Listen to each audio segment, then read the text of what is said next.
This is Static Echoes, where silence is often the loudest sound. Tonight, you and I travel to a place few dare to speak of after the last echo of daylight fades. In the far reaches of North Queensland, where the air sits thick with heat and ancient secrets, rises a jagged monument of black granite. Kalkajaka, the Black Mountain.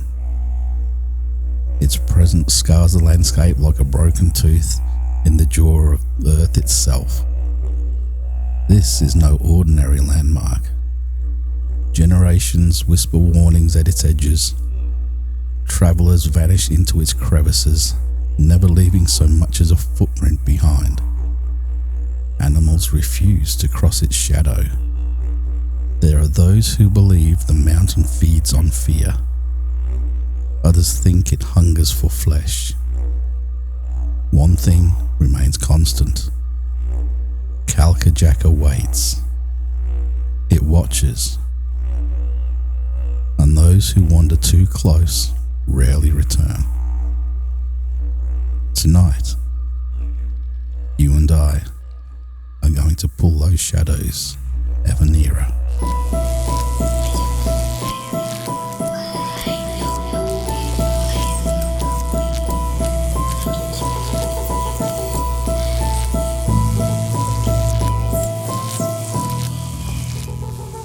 Long before the maps dared to etch the mountain into existence, the Kuku Yalanji people avoided Kalkajaka's labyrinth stone maze.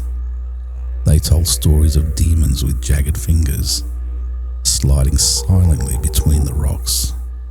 Spirits with hollow eyes, watching from the cracks no man could squeeze into. They spoke of voices that led wanderers astray, calling out with the familiarity of the loved ones until those who follow realize it's too late. That the mouth calling them deeper does not belong to anything human. Elders warn children to never disturb the mountain, not with a touch, not even with a glance. But Kalkajaka remembers every intrusion, every trespass, every soul foolish enough to ignore the rules etched into its core since the dawn of memory. Looking upon the mountain, one might see nothing but a clumsy pile of black boulders. It's a place where logic holds no dominion. Wildlife refuses to nest there. Birds change direction mid-flight to avoid its airspace. Machines break. Compasses spin. A pilot once reported seeing the rocks shift themselves. The mountain's interior is a tomb of crushing tunnels, suffocating holes, dead ends carved by the hands of chaos. Even expert climbers feel eyes upon their backs, an awareness of being prey. The granite here seems alive, breathing, waiting. And under the glare of the sun, each slab of stone radiates a heat that feels almost resentful, as if the mountain resents intrusion into the darkness it protects. There is a tally of names known only in sorrow: farmers, trackers, adventurous fools, each stepping towards the mountain with curiosity, each claimed by its hunger. Locals recall finding horses still saddled, reins trailing in the dust, their riders nowhere to be found. Search parties called off when the screams echoing from below become too convincing, too real, too recent. Some claim the missing wander forever in the subterranean arteries of this mountain, dragged deeper and deeper until their voices fade into the groans of the stone shifting in the night. No recovery mission ever retrieved more than fear. Those who volunteer to search return vacant-eyed, swearing they felt warm breath against their eyes, cold fingertips grazing their ankles, urging them to run before they become the next tally scratched into the mountain's memory. Even lawmen, trained to push aside dread, tread cautiously here. In the 1930s, police searched for a known criminal who fled towards the mountain. They followed trail markers, snapped twigs, footprints pressed into the earth. Then nothing. The tracks stopped abruptly at the base of the black boulders. Officers called out his name. The wind replied in a perfect imitation of his voice. They found clothing, torn fabric clinging to the sharp stones as if pinned by invisible hands. The officers dared not climb higher. Their dogs whimpered, tails tucked, refusing to move closer. When the wind howled, mimicking their own voices, they retreated. Even hardened professionals left the mountain with trembling hands. Anyone who has stood at the foot of Kalkajaka long enough swears the same thing. The mountain speaks. A murmur at first, a suggestion, then a familiar name. Someone the living still mourn. A voice impossible to ignore. Many wanderers swear they heard laughter behind them. Some claim the mountain sings, its melody sculpted from the agony swallowed long ago. No matter the variation, one universal truth remains. Those voices lure the curious towards the cracks. Some blame trick acoustics, a natural echo of sound within twisted tunnels. Yet those who survived insist the voices knew things they shouldn't. Childhood secrets whispered like nursery rhymes. The exact tone of a mother's calling you home for dinner. How does stone learn the vocabulary of the dead? What you see above the ground is merely the mountain's mask. Beneath it lies a labyrinth without design. Tunnels narrow enough to crush lungs flat. Caverns uncharted, echoing with drip and drag. Bodies can slide forever into black spaces no wider than a coffin, guided by gravity and a mocking silence. Some explorers carried rope and flares. The rope snapped. The flares died. They crawled back out, shaking, unable to articulate what brushed past them in that choking dark. They only remembered the scent of damp earth and rot, moving, breathing, retreating the moment light flared. Those who stayed longer never spoke again. Kalkajaka seems to laugh at our arrogance. Radios die without warning. GPS flickers, then displays impossible coordinates. New batteries drain in minutes. The charge sucked dry as if the mountain feeds on electricity, eager to silence human connection. Even helicopters patrolling overhead report nausea. Metal vibrating violently. Engines coughing as if suffocating. Those pilots turn away very quickly. They know Kalkajaka does not tolerate witnesses from the sky. Something inside the rocks disrupt the heartbeat of machines. Something ancient. Something hungry. There are days when the mist rolls off the mountain, thick and trembling with static. Between stones, the fog coils like living veins. Step into it, and distances warp. A single misplaced stride can send you tumbling into the pits no bottom has ever been measured. Those who live near the mountain have seen silhouettes moving inside the fog.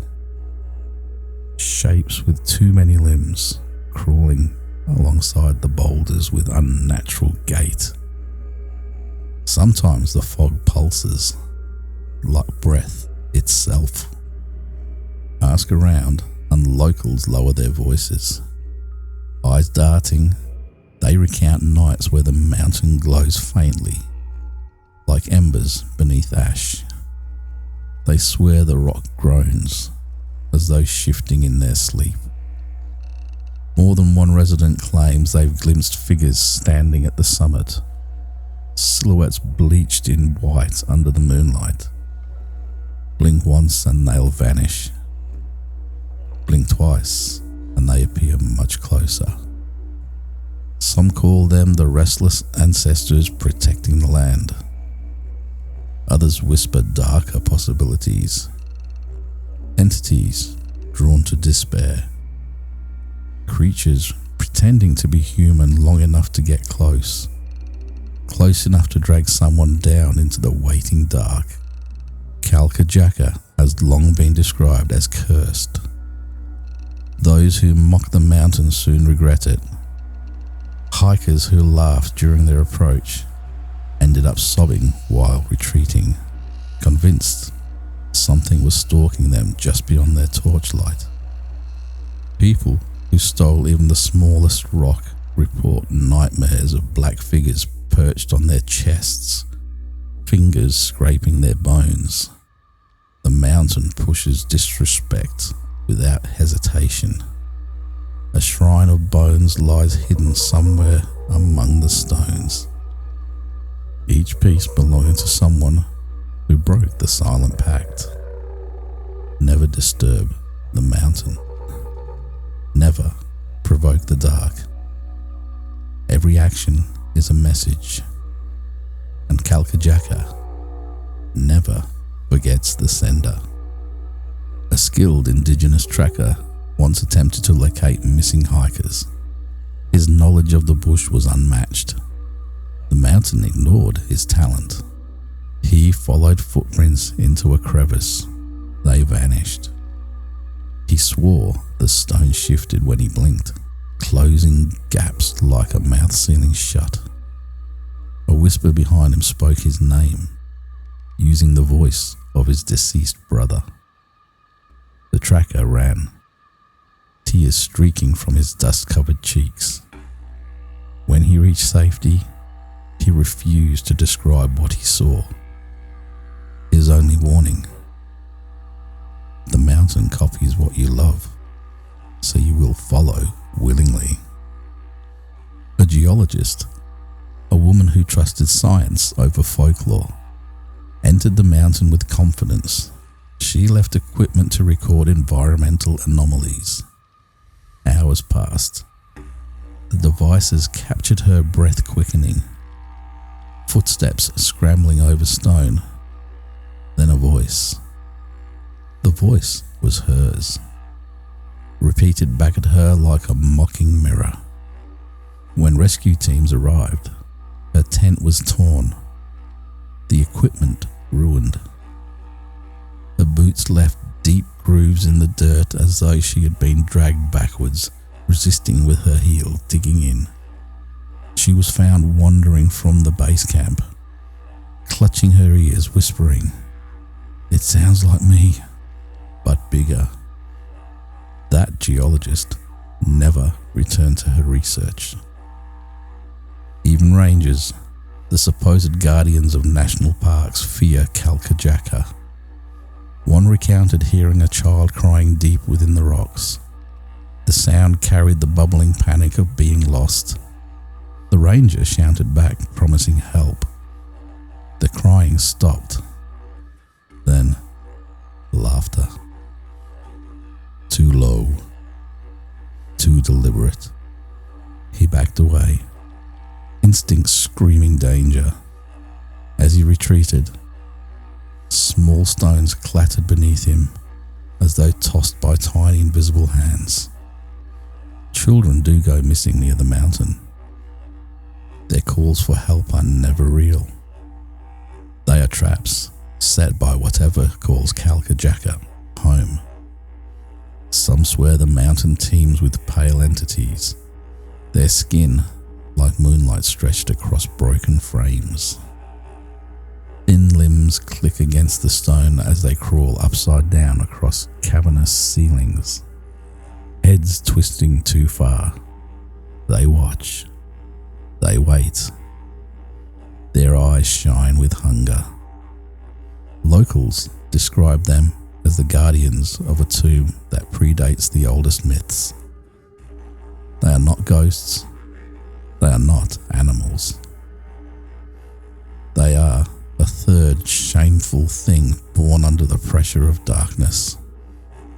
They taste the air as strangers draw near, savouring fear like incense. These are the mountain's children. These are the things that drag the lost away. Silence is rarely silent here.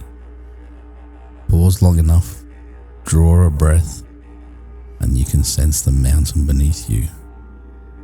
A slow heaving, the grind of stone teeth. It responds to every footstep, to every tremor of doubt.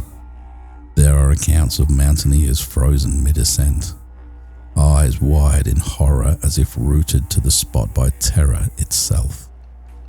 They later explain a sense of being pulled down, slow, steady, irresistible, a gravity unique to the mountain's heart. One climber, shaking uncontrollably, said he felt invisible hands sliding across his shoulders, guiding him towards a cavity in the rock like a priest leading a condemned man to his sacrifice. He escaped only by turning his entire weight backwards, fighting every instinct urging him to surrender. Scientists attempted to examine the strange magnetic fields that warped the mountain's base, but their instruments behaved like panicked animals. Compasses spun like dancers caught in a frenzy, measurements distorted, readings bent against reason. The granite holds more than its share of iron, but mineral content cannot account for the sensation of being watched. Even skeptics admit an uneasy truth. There is more happening there than science can quantify. Even dogs, the bravest of our companions, tremble wildly near Kalkajaka. Horses rear up, snorting, refusing to step closer even when whipped. Cattle avoid the shadow cast by the rocks as if the shade itself is toxic. Animals cannot rationalize. They do not ignore instinct.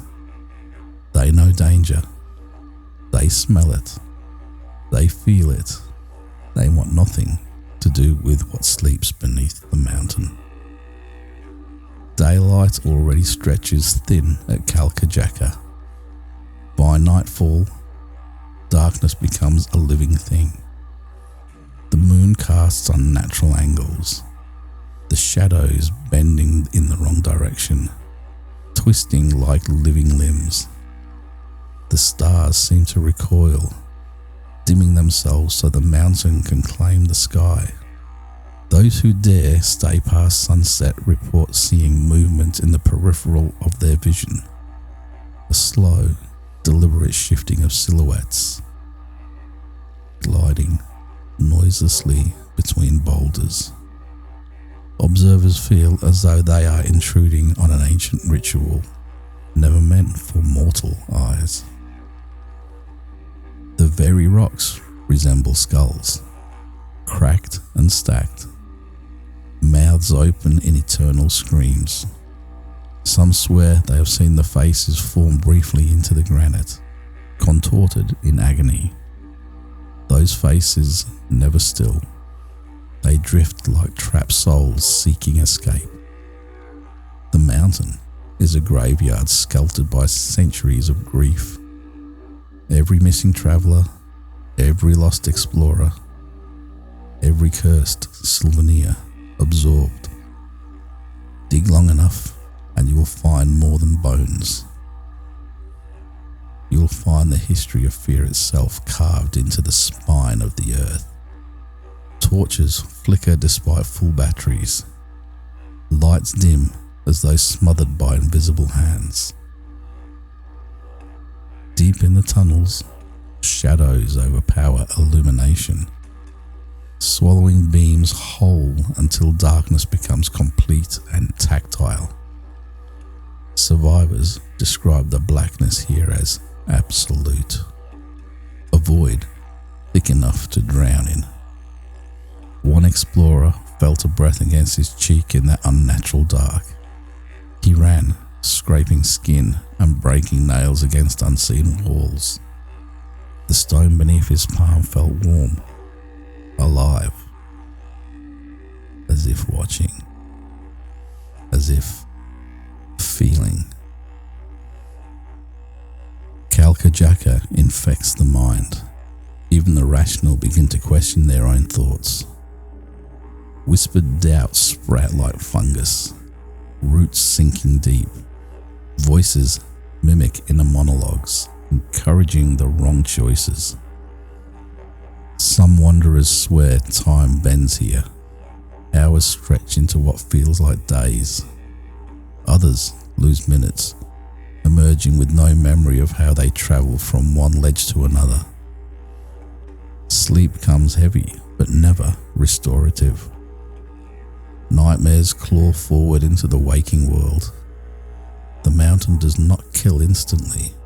It enjoys the process. It feasts on the fear brewing low and slow. Maps here are useless. Trails shift. Landmarks twist into unfamiliar shapes. What was a corridor becomes a dead end without warning. The rock rearranges itself to trap the curious. Some explorers swear they return to the same spot repeatedly, even when they walk straight as possible. The longer they try to escape, the deeper the mountain pushes them into its throat. A trap disguised as an open world. Occasionally, faint lights glow from the seams between stones. White, cold, pulsing like signals.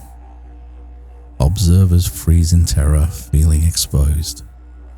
Some say the light tracks movement, focusing on the living as if measuring them. A ranger who witnessed the lights fled, never looking back. He later said when the lights blinked, he felt something blink inside him. The stories continue. Travelers swear they heard loved ones urging them forward. A father's familiar call, a friend's laughter. The cries of someone needing rescue. They follow. They descend. Then silence.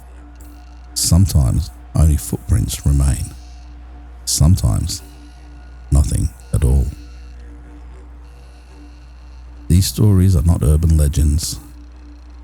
They are warnings carved into the legacy of human fear.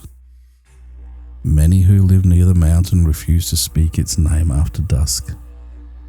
They believe the mountain listens, that it seeks attention, that speaking of it after nightfall invites dreams too vivid, too real to be dismissed.